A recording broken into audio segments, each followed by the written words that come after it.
up, guys? I'm out here at the park again. This is day 2, and we're gonna see if we can do. The sun came back out, so it's beautiful. I mean, it's partly cloudy, but there's a lot of wind, so there's gonna be a lot of wind noise. Unfortunately, the mic's probably gonna pick that up, so I'll probably have to do a voiceover after the fact. Oh, by the way, I only have like 60% battery left, so hopefully it can capture the rest of today's painting. Let's go. Let's go. Ideally, I'd like to put my umbrella up just to block this shadow, but unfortunately, I think the wind's gonna cause a problem. It's pretty windy, and I definitely don't want to blow my paints all over the ground here. So we're just gonna work with what we got. Good idea too, like if let's say your easel is lightweight and it's windy, I put this clip here. I forget what that thing is, counterbiner, or I forget what that thing's called. I'll put the right name of it later. But and then I clip my bag to it, and it weights it down so it won't blow over. Seems to work pretty good. So I'm just pre-mixing some colors before I get started, and looking at my scene and seeing, especially the focal point. I wanted to work exclusively beginnings with the focal point. So I'm looking at the branches and things that interest me that I want to paint, where they're kind of coming out in like a 3D towards you, towards the viewer. So, and you can't paint all this, all the branches, all the twigs, all the sticks and stuff. You can't paint all of them. So you pick the ones that kind of stand out to you, the ones that look interesting, that kind of capture your attention, and you kind of go with it. So that's what I'm doing here. I'm painting in the lights, the highlights of the tree, and just constantly looking at my subject and trying to paint as closely as I can what I see, which is pretty obvious, but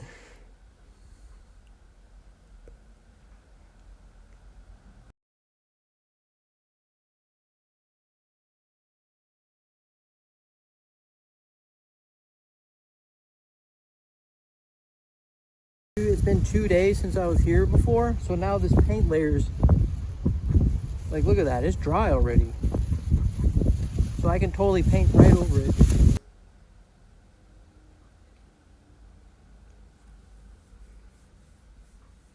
So yeah, the good thing about having that underlayer dry is that the paint that you put on top is going to cover whatever you painted underneath. Whereas if it was still wet, you'd be painting wet into wet, and it'd sort of get messy. And having that layer dry underneath, it helps a lot with detail work. So I have most of my masses blocked in from that first painting session, so I don't really have to worry too much about placement of things or moving things too much. I know where everything's going to go, and now all I have to do is just start refining the image.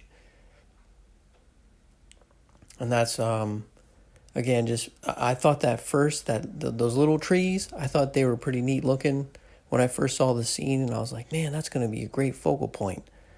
So that's what I want to focus my attention on right now.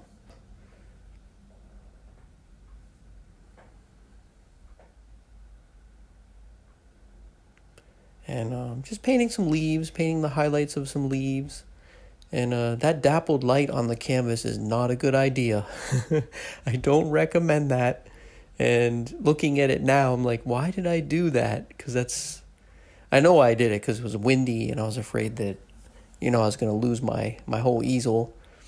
But normally I would not do that. I would not recommend to do that, because it makes judging your values and colors really difficult. So you can see it's kind of hard to even see on the video. But like I said, sometimes, you just got to go with the flow, and you got to do your best, and you have different circumstances you got to work under, whether it's super hot outside, like I painted one where it's just actually many times actually, where it was so hot I thought I was going to pass out. And I think like a nurse came by. She was like just on her lunch break or something. She's like, "You need to make sure you hydrate. You're going to pass out here." But so anyways, you just, you get out there and you work.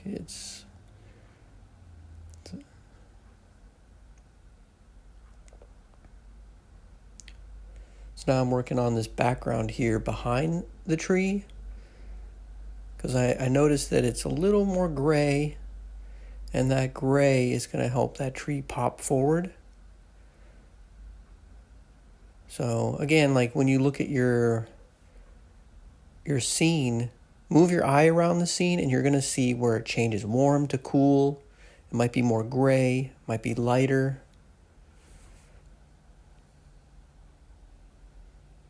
And it takes a lot of patience. That's another thing, is like patience. Just keep plugging along. And you got to kind of trust the process. And it's tiring. It can get tiring. Especially if you're standing like for 3 hours or whatever, how long you're painting for. Lately I've been painting around an hour. And I think like that's usually a good bit for me, and then I'll take a break and come back another day. Or in the past, I could spend 3 hours and just keep going and going and going. And it's like, I think now, I don't know if my legs get tired or what, but I feel like I need a break. Maybe I should take a chair, like a lawn chair, and try sitting down. I know some people like to sit down when they paint. So I don't know. I mean, it's worth a try. So I'm working on this background here. I'm just looking for all the variations of color that I see in there, because there is more than just pink. There's all kinds of colors. There's warm colors, there's yellows, there's purples in the shadows. So I'm trying to get these little highlight colors right. And sometimes you'll put them down and it'll be too red, so you add some yellow.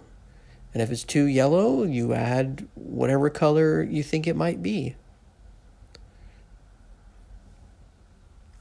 And I think that's what creates a very interesting color shape or pattern, or whatever you want to call it. Because if you just put down a flat color right away and leave it like that, it has almost like a cartoonish look. To me, anyways, that's my opinion. I like the variation of color in nature, and that's why I try to capture that, or get as close as I can to it anyways.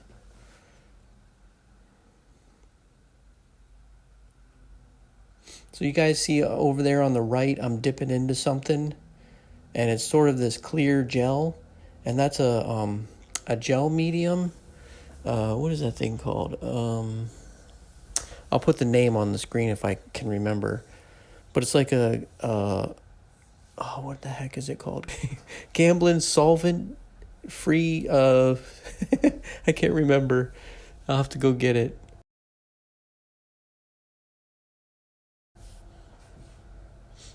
But anyways, that gel is like, it helps. You know what it does is it helps because your colors start to go flat after a while from the oil seeping into the canvas. And so it loses that gloss and it looks kind of matte.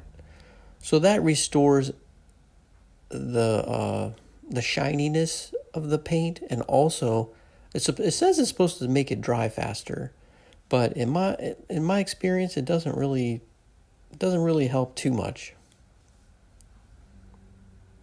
I mean, you don't want to use a lot of it. You just want to use, a tiny bit here and there. Because I've heard cases of where if people use a lot of it, their painting will start to crack. And we definitely don't want that. So right now I'm just painting some sky holes in the tree, making some interesting shapes I'm looking for the biggest ones that I see in the scene, and then I'm trying to, paint those as close as I can.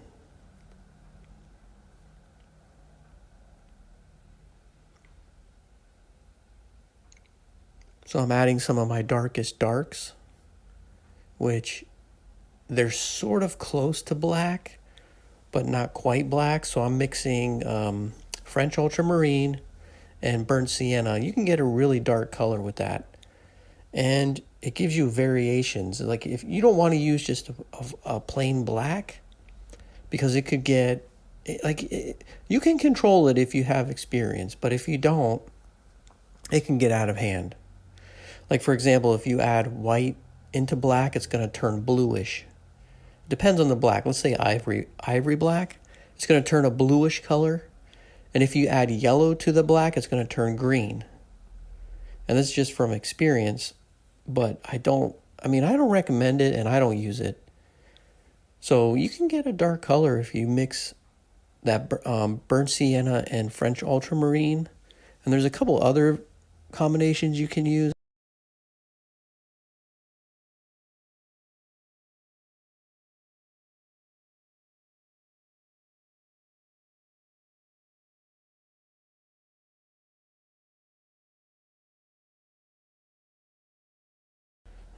I've used it for so long, and it just worked for me because I have my earth tone, and then I have like a sky kind of tone. Because I don't want too many colors on my palette. I want some unity in there. If you have like 30 colors on your palette, and also you can paint for me, I can paint faster if I have less colors. And I think the mixtures are more interesting anyways. And that's just my opinion, of course. That's my opinion. But so I'm blocking in this little palm tree back here. And, I'm just kind of jumping around. I'm looking around, seeing things that jump out at me, and then painting it. And also I'm thinking, like, what is on my brush right now? Like, do I have green? Do I have a dark color? And then I look around the scene, and I'm like, okay, what else has this color in it that I can use right now? Sometimes I'll do that.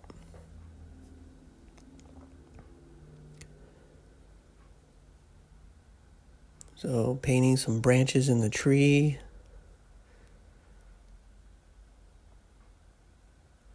Again, you can't paint them all. Like of course, there's probably hundreds of branches in there that I can see. Little ones, little tiny ones, and big ones. And I'm just going for the ones that stand out to me and that I think look interesting in that shape. Now I'm just refining the edge of this tree. I still have that underpainting of that burnt sienna in there. So sometimes a little bit of that will show through, which is cool. And you might want that. And sometimes maybe you don't want it. So again, just working some sky holes.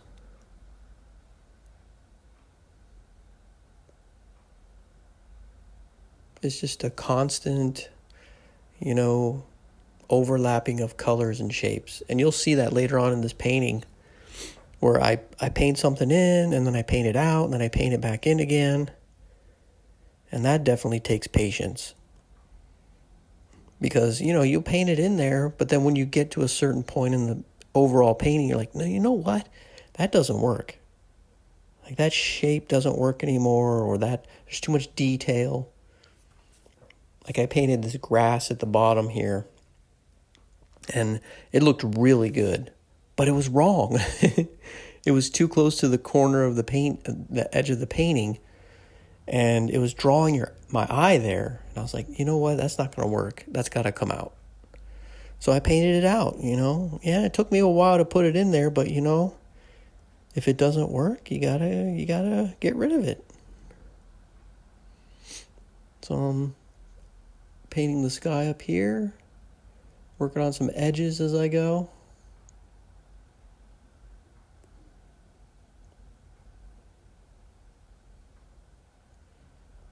I think later I come back and I paint some, because I always work from like big shapes to small shapes.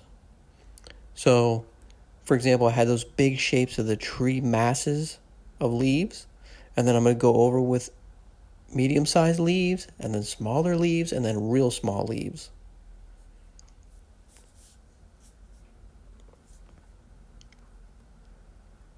So I'm jumping back into some of my darks here, painting some of these trees over in the left. And you want to vary the shapes, you want to vary the distances between the trees, the branches. It's so easy to fall into a trap where everything looks the same.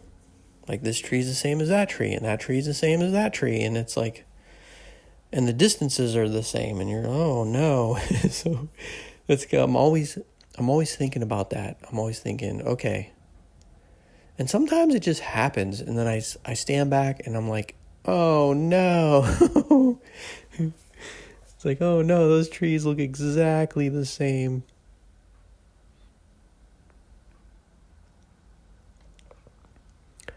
But, nature's awesome. So, in nature, when you look at it, most of the time it looks random. So you just kind of follow what it's giving you.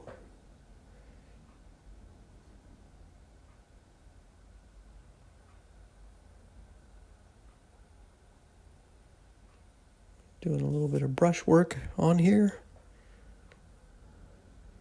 That's another thing too, is like, look at the way you can use a brush. You can hold it like a pencil, of course. You can smush it, you can glide it around, you can do a dry brush effect. You can do the more medium you put on, you can use it more like a watercolor, which sometimes I'll do that.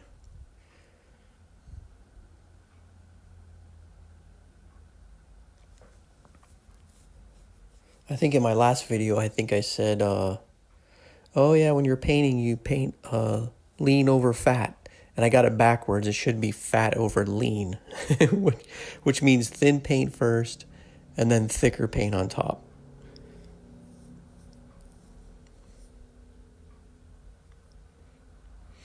So just painting them. Man, some of these trees, like the colors in them were just incredible. And they're different. Like one's like orangey colored and one's green, one's brown. And you just got to look for that. Don't make them all just a brown color like we used to do when we were in like elementary school. We used to say, oh, a tree is brown, the trunk is brown, and then, the leaves are just a big ball of green. It's like, no.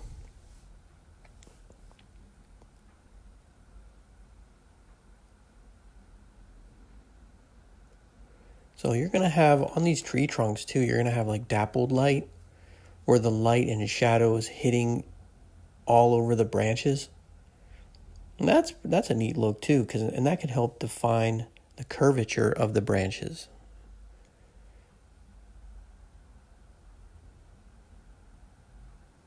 So I just keep working away here on these branches up in the tree. Again, I apologize for all those glares.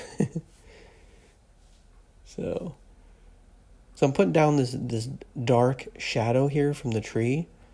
And then what you can do is later you can come back on top of that dark and scumble or paint some highlights onto it.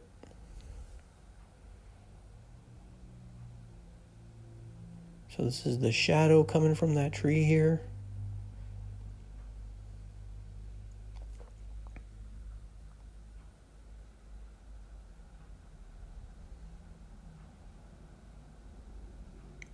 So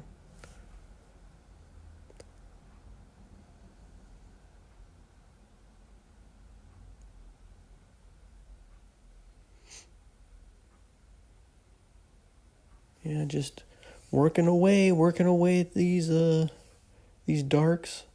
later on, when I look at the painting, this whole area on the bottom of the tree that's kind of this brownish color, which I guess is these dead leaves and stuff, I changed that shape because I was like, you know what, I'm not too happy with the way it looks.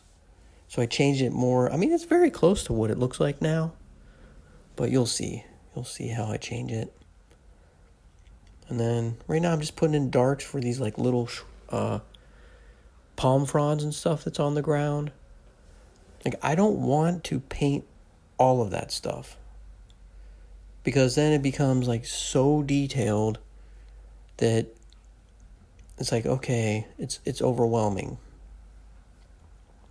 So I want the eye to focus mostly on this tree, and then the other stuff can just be sort of shorthand.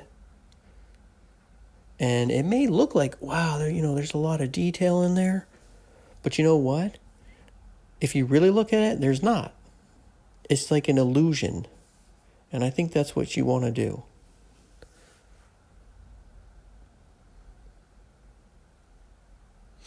And, there's all kinds of different approaches to painting, of course.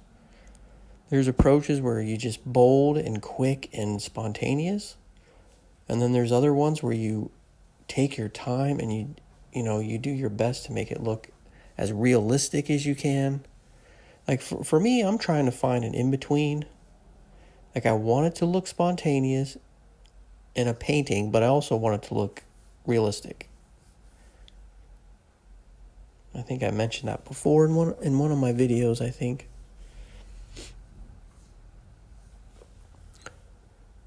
So, and you have to make artistic decisions. Like this little plant here that I'm putting in, it doesn't work. And I didn't realize that at the moment that I'm painting it.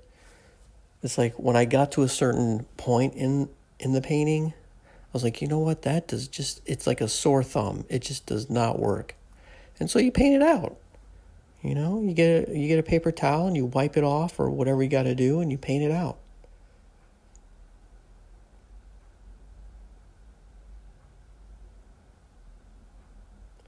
And there's something nice about all that overlapping color and all that overlapping underpaint. It adds texture. It's like it's history in the painting itself. Unless it gets too thick. Like if it gets too thick, actually there's a way you can take care of that. So if the paint is dry and you have all this texture in it, you can take a razor blade, one of those bendable razor blades, those thin ones, and you kind of bend it a little bit in your fingers. You got to be real careful you don't cut your finger. And then you can scrape it. You can scrape it along where those ridges are in the oil, the dried oil paint, and it will scrape off. And then you'll get right back down to the canvas. Like, I haven't had to do that in a real long time, but it does work.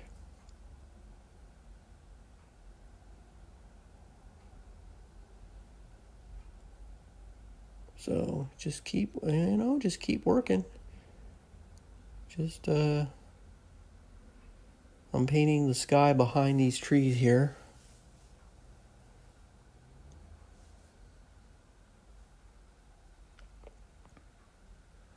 Yeah, don't be afraid to make mistakes. If you make a mistake, it's all right. You can paint over it. You just got to have the patience, that's all.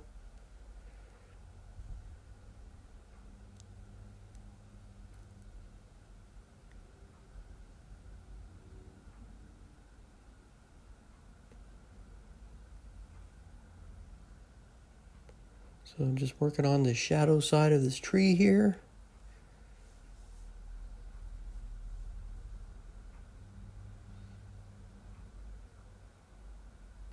And you'll see on the palette I have like all these puddles of color, which I like to do because if you just keep mixing the same puddle, and I made this mistake when I was a beginner.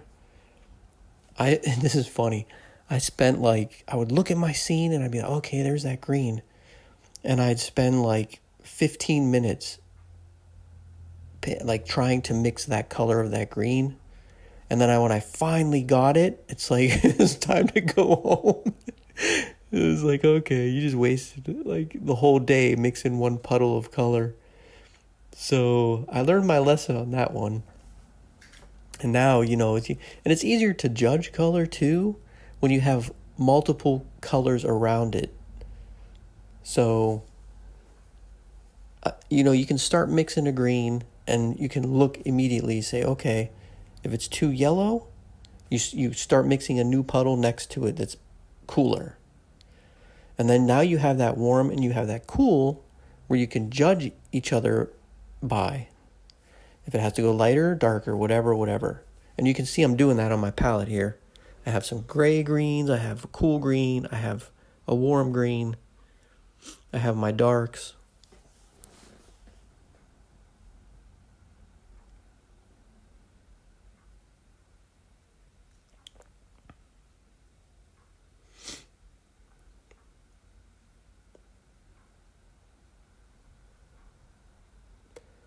Now just keep working away. I think when I was working on this, like someone just, like there's paths all around this park where you can walk behind, you can walk all in between. It's really cool. And all of a sudden, like these people were just behind me and I was like, whoa, where did they come from? It was like, I didn't see the raccoon again though. I don't know where he was. But actually there's like feral cats that come around too and they're like, hey, don't feed the cats. There's like signs everywhere, don't feed the cats.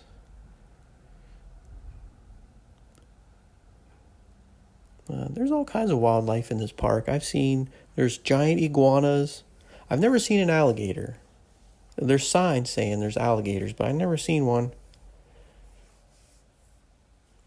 I've seen lots of other stuff. I saw rabbits, squirrels, raccoons, snakes. I did see a couple snakes in here. Anyway, back to the painting. So I'm putting the highlights of this grass here.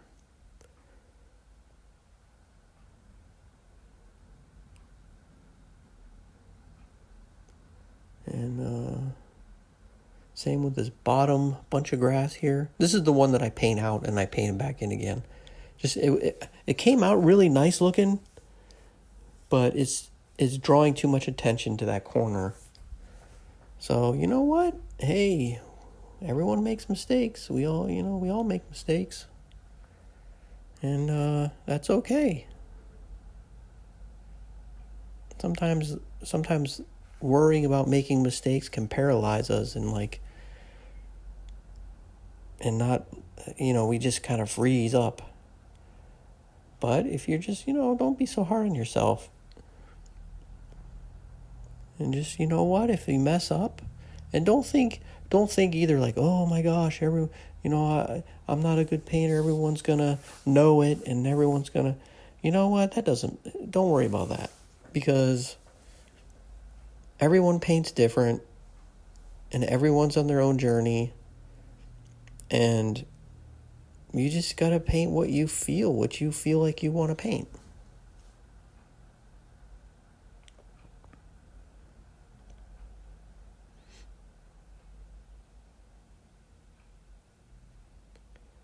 All right, adding some warms here in the background. Always keep your eye moving around so you can see those warms and the cools.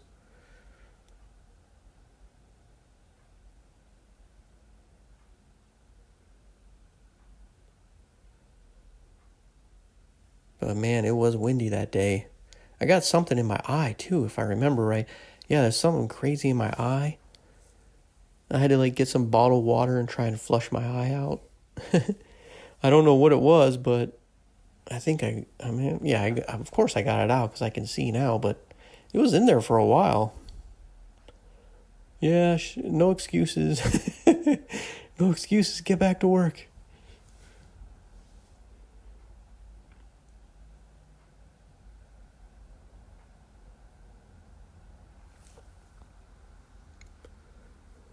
So later on I paint this, I'll show you guys see how I paint this palm tree back here. The palm trees, they're pretty interesting. There's a lot of detail going on in the way that let's just say the way they're designed is kind of like cross hatching, like very interesting shapes. And but you don't want to paint all those shapes in there. So I'll show you guys later like how I did it. It's pretty cool. And just working on these light shapes coming through in the background here. Remember, we're trying to capture light, right? The effect of light. So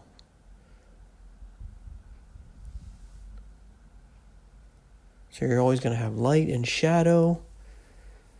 You're going to have light coming from the sky, from the sun, but you're going to have reflective light.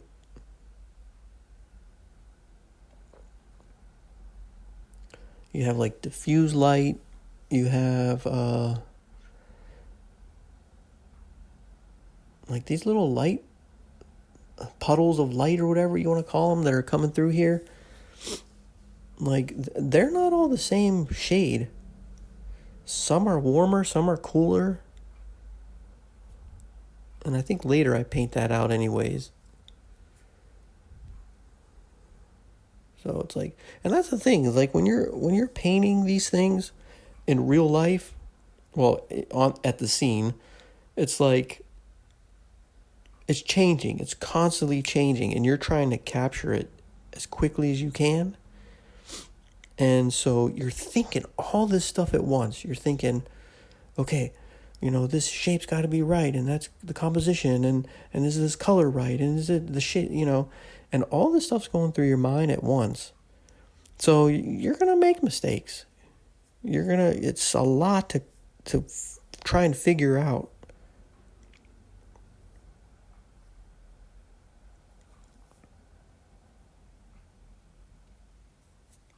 So you just do the best you can.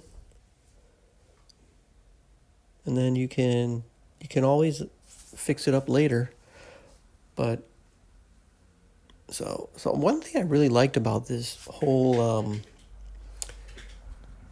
scene is this path leading in. Like, I really like that because it's like, oh, I want to go walk on there. And I did. I did. I was like, later when I packed up my stuff, I'm like, I'm going to walk through this path. So it's pretty cool. Like I said, I have seen snakes around. So, and snake dens, like these giant holes with these huge, there's got to be snakes in there. And there's nothing else that could probably go in there.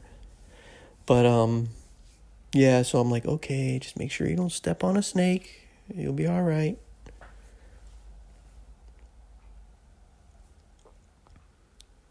All right, putting in some of these shadow shapes of this tree.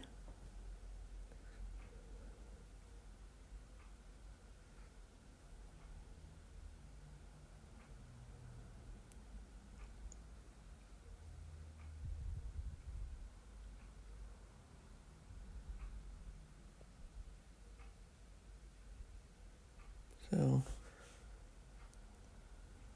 I like painting trees. I think they're pretty fun to paint. I like all the shadows and the branches and all these things. Who are some good artists who painted trees? I think A.T. Hibbard, Aldro Thompson Hibbard, if you ever heard of him. He does some cool trees. And who else does cool trees? I like N.C. Wyeth's trees. His are pretty neat. A lot of character in there. A lot of interesting shapes. I think also, like, when I was starting out, that was something that I really tried to do, was like get the character of the tree. And I remember I spent like, man, I don't know, months, maybe a year with a sketchbook and just drawing trees. I'd do straights against curves, and I would do, all these different kinds of things. I would do thick outlines. Like, if you see Degas, dig out in his figure drawings and stuff like that, where he does like a really thick outline. And I was trying to do that with trees, I was messing around. It was fun.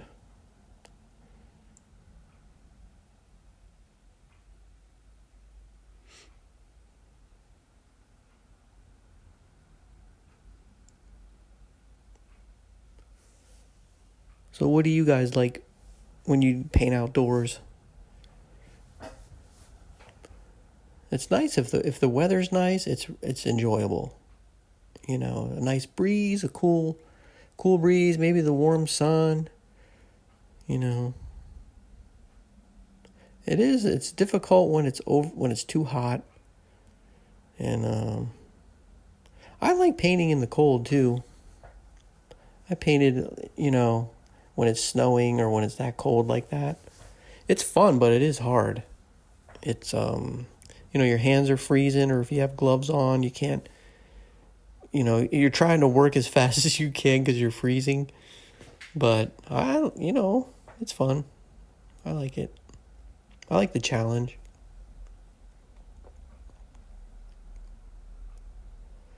Okay, so I'm blocking in some of these dark shadows of these leaves, these clumps of leaves. Right now, I guess they're sort of like a middle-sized shape, because I had those big shapes earlier, and then I'm just slowly, getting smaller and smaller with them. Oh yeah, I didn't even mention the brush. So sometimes I'll use this bigger brush, and then sometimes I'll use that smaller brush, and I jump back and forth.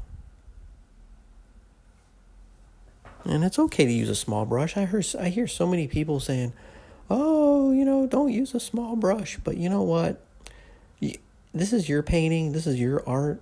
Use what brush you want to use. I knew a very well-known artist, and he told me he would buy, those packs. You can get a pack of brushes from Michael's, and it's like $7 or $11 or something like that. And there's little tiny synthetic ones, and he used those for his paintings. And I was like, what? The paintings were so beautiful, and that's what he uses. So, and some people use squeegees. Some people use they use all kinds of stuff. I tried using some different things. I tried using, actually, there is an artist. If you guys are in the industry, you probably know, like, the guy who uses his credit card. I won't say his name, but he uses a credit card. And I was like, okay, that's cool. I think that's cool. I think that it's good to use, different types of materials. All right, so I'm back in the studio. So I think it was just getting too windy for me out there, and plus the light was changing a lot. So I was like, okay, let me go in the studio here and do some work there. But so of course I took a lot of photographs, and so now I'm using some photographs, and I have them projected on my computer screen. So I'm just kind of doing my thing here. Got some music going, which, I probably can't play, but that's okay. The whole copyright thing. But yeah, I got some music going, and just painting away. I got my highlights of my leaves going. So I have the smaller brush now. I think it's a sable. And what I do, here's my trick that I do. So I'll mix up a pile of paint. Let's say that's green for the leaves. I'll mix up a pile of paint that's pretty thick, and then I'll scoop it, almost like you're scooping something with a spoon or something. I'll scoop it on the tip of there, and I'll get a big clump, and then I can dab that clump onto the painting. And it's good because It adds some texture, it adds some texture to the painting. And sometimes you have to paint that thick anyways because it's got to stick onto the wet underpainting.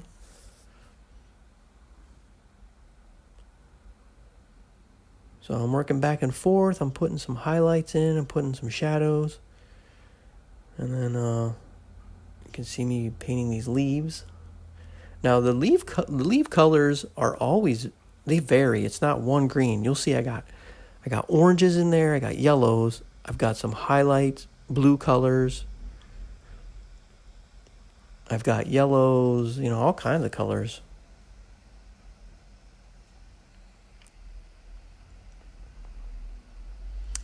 And you want to think, again, even though there's like small leaves, they still tend to clump together in nature. Every once in a while you'll have a random leaf somewhere, but most of the time they clump together into groups. Like I think it's called group mass.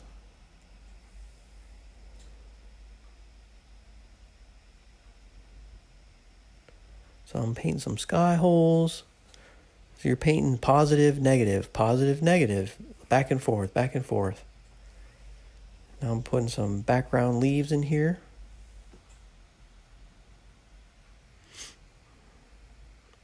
All right. We're making some progress. Oh, this tree, I really enjoy this tree. I don't know if I paint it just yet, but sooner or later I paint it. So you'll see those little leaves right there. See, those are white. Very close to white. But that's what they look like. They catch the sun. They catch the reflective color of the sky sometimes. Okay, these are some background dead palm fronds. And I'm painting this palm tree. Not just yet, but... So yeah, painting these leaves behind, adding some depth. That creates the illusion of depth. Okay. I'm back to the big brush again because I want these softer edges and less defined shapes. You can still make with that brush, you can make a good leaf shape, a small one if you needed to.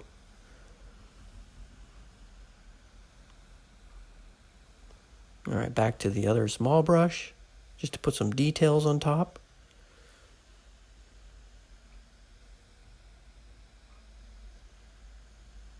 Again, in those, you can see that clump of leaves there. You have your cool green and your warm green. Okay, painting some sky holes. Just refining it. Just keep working away. Add in the details.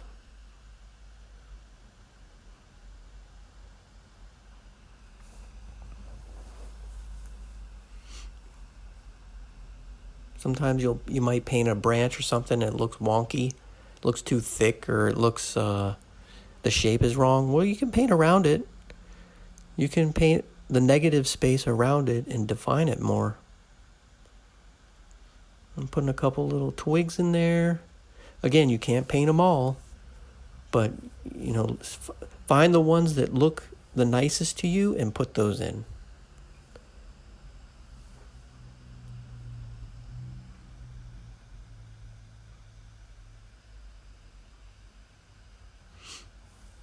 All right, just defining these background trees a little bit more.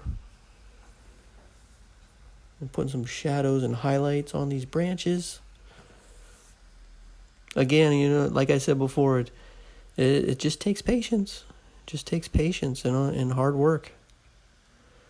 So here, I mentioned before I was going to change the shape on the bottom. So working on that. You want to squint. You want to squint at your picture and look at the composition, and then you can see the values better. And also stand away from it. Like get up, take a walk, stand back, maybe go to the store, come back again, and you'll have a fresh view of it. So I'm painting this background palm tree here. Look, I'm delineating. I'm I'm painting every single shadow in there, but you know what? That's boring. I'm just going to say it. That's boring.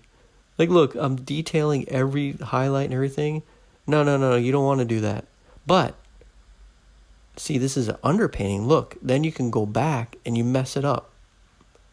You mess it up a little bit, and then you've got a nice looking palm tree that looks totally random, totally unique. All right, I like this. I think this back tree is my favorite tree in the back, because I like the colors in it. It's very unique.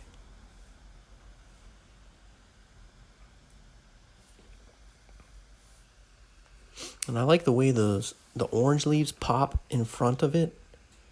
It adds a nice illusion of depth.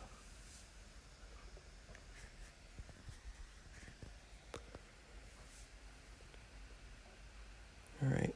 Yeah, this is also something else. Like, look, when you look at your trees, look for the reflected light on it. Like, you'll see that tree there with that blue reflected light from the sky. That's nice. That's really cool. And you'll see that a lot. You'll see it especially, like, you'll see an orangey color sometimes, or you'll see that blue color.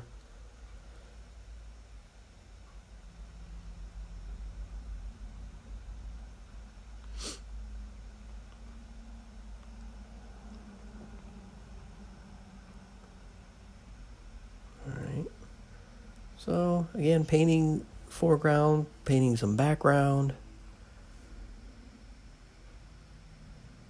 And I don't want to overdo the details. I do want some details, but I don't want to overdo it, where I draw every single blade of grass or every single,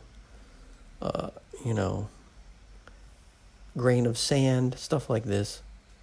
But I do want some of that.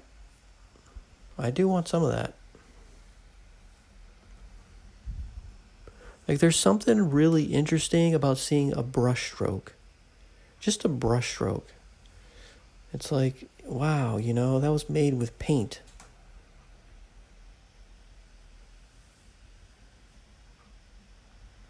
I have done paintings in the past where I painted every single blade of grass. I have done that. And, the effect is kind of cool. It can look neat. It has like a texture to it,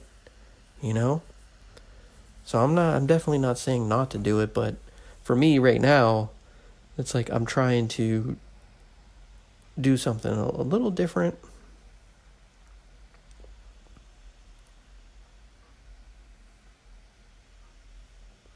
So yeah, this whole section right here that I'm painting, I end up starting over and just wiping that all out. Because it's just it doesn't work. And sometimes that happens. Sometimes you're like, oh, I just got to redo it again.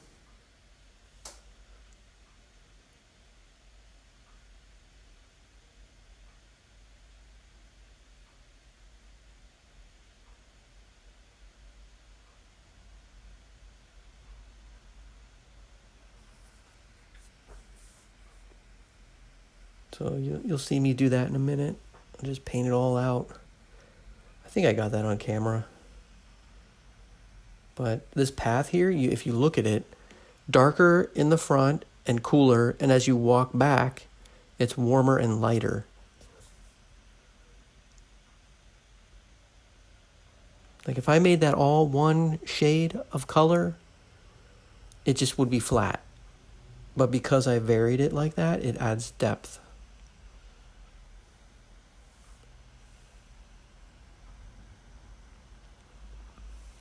And also, you also want to vary the edges of things, like the edges of the path, the shapes of these, the dead leaves and stuff. You want to make it interesting looking, not just like kind of boring.